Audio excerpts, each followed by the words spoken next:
For a long time we've been able to make buildings that look good. We've been able to make cars that look very real. The level of realism goes up and up and up. With previous kind of technologies that you'd use, like facial motion capture, we didn't really ever feel that we could pull that off. You could never really tell whether someone was lying or not. With this technology, what you see is what you get. I'm always happy to help the LAPD.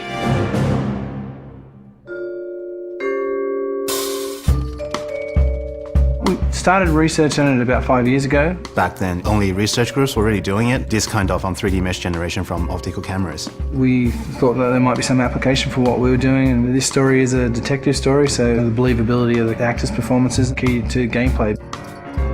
That's one of the key strengths of our system. We can actually see all the subtle features that animation traditional ones just can't do. Cole Phelps, traffic. What have we got?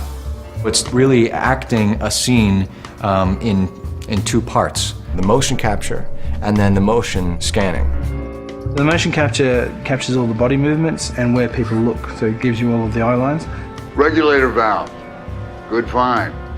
Then we'd move over to this studio where an actor would typically go into makeup in the morning and then they'd have their hair done in a 1940s hairstyle. Then they'd come into a room and sit in the seat behind me, and what the rig does is just capture a volume around them. You've got cameras not only around, but also looking upward and downward as well. So any kind of movement is going to cut out some of the information. And they deliver their lines, and as they talk, they get processed and turned into 3D. And action. So the guys' names that I've been seeing doing the repairs on the heaters, they're fully licensed and accredited. We go from 2D videos to 3D meshes. I think you're lying, Rasik. I think some of your men aren't fully licensed. To compressed versions for the game. I think some of your men aren't fully licensed. You're desperate to cover your sales. The level of detail is just so high that they're just like a real person in life. You're gonna lose your wife and probably end up in the big house. I hope she was worth it. Being in the depth analysis room is a process that most people have never experienced. It's such a new technology. It's a constant close-up is what it is, but it's a close-up from 360 degrees. There's something pretty special about knowing that you will be recreated but in another type of form. I saw myself today. Blow it off, Cole. These artsy-fartsy types always get a little flighty. It's me. LAPD, drop the weapon! Hey, you think I'm some kind of nut job? What proof have you got?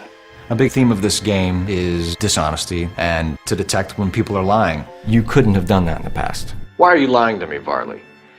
The better you are at reading people, the more things it'll reveal, and the story goes different ways if you do that. The only way you're going to get rid of me is to give me an answer. You're out of your depth here, detective, and you're asking the wrong questions of the wrong people. Having this realism really helps. You're literally talking to that person and then seeing how they behave by asking questions. Why did you kill Mrs. Terrellson? I have no recollection of the people I have killed. So what if I took a look around that car? You can't be accusing me of nothing. You've got the wrong guy.